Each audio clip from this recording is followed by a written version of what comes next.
In this video, we're going to do some slightly harder questions, but also have a look at what is making them harder. So for this first one here, determine y if given dy dx. So this is saying if you're given the derivative, go backwards, which as we know means anti-differentiate. So determine y in terms of x if given this derivative. What it's saying is, hey, anti-differentiate this. So as with all the other ones before, I can't do that until all my powers are in a usable format. So really, dy dx, I'm just going to write as y dash, equals 2x to the half, I'm just getting rid of that square root, plus 3x to the negative 3, minus 4. Okay, now all my powers are on the top line, in quotation marks, and they're all ready to be anti-differentiated. So I'm going to do that now. So I'm going to increase my power by 1, divide by my new power. I'm going to increase this power by 1, divide by my new power. And I'm going to increase this power by 1, divide by my new power, and add c. Dividing by a fraction is the same as multiplying by that fraction upside down.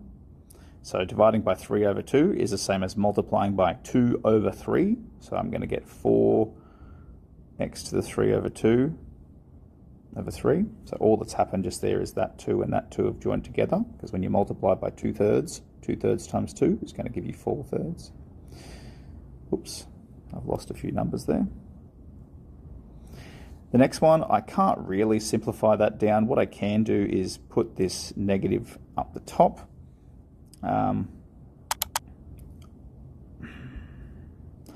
I could have taken this x to the negative 2 and written it on the bottom as 3 over 2x squared.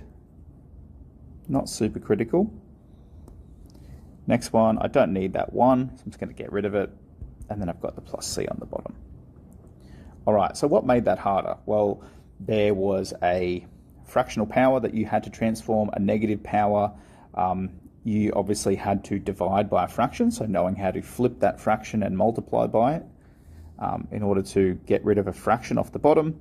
And then, of course, that complexity if you wanted to write that x to the minus 2 on the bottom as x squared underneath that fraction as part of the denominator.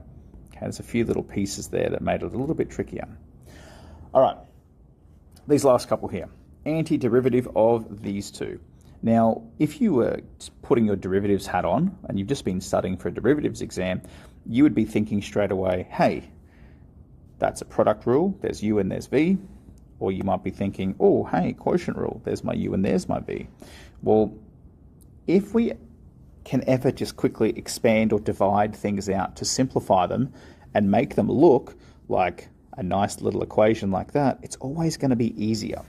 Okay, so if I look at this first one, I just have 2 sets of single brackets. So really, I could just use distributive law, crab claw, FOIL, whatever you want to call it, and multiply that out. So I could say, hey, this equation is 8x, take 2x squared, minus 12, plus 3x, if we just expanded that out. Again, this section here was the blue expanding. This section here is those green arrows. Then I can join anything together that is similar. So I've got an 8x and a 3x. So minus 2x squared plus 11x minus 12. And now we've just got an easy equation and we can follow the same process. I'm going to increase my power by 1, divide by my new power. Increase my power by 1, divide by my new power. Increase my power by 1, divide by my new power, put a plus c, and tidy some things up where we can. So it doesn't look like any of these are going to divide neatly. All I can really get rid of is that divide by 1. All right, let's get on to b. Same process here. Instead of expanding it out, I'm going to actually divide each of these parts and see what it looks like. So now, we should have written over here, the integral with respect to x is equal to, so here we go, the integral of this. So before I can do that, I'm going to just simplify these parts out. So I'm actually going to split this denominator across every one of these here.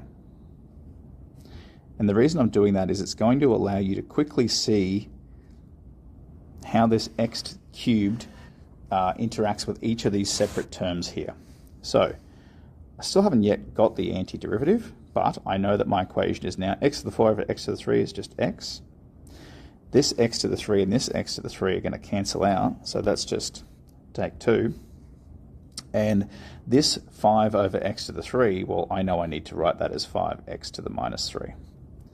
So now this is in a state that we can actually antiderivative or antiderive this. So the antiderivative with respect to x is equal to increase your power by 1, divide by a new power. Increase your power by 1, divide by a new power. Increase your power by 1, divide by a new power, plus c. So the antiderivative with respect to x is x squared over 2. Take 2x, I don't need to write that little 1 there. I can put the minus at the top now. And in this case, what I might actually do is bring that x back down underneath, because that'll let me write it with a positive power, plus c. All right, so really the only complex part about these were you having to manipulate those equations, or those expressions, functions, whatever you want to call them, before you can actually do the process of antideriving. The actual antideriving process was just the same as it was before. We're going to increase our power by 1 and divide by our new power.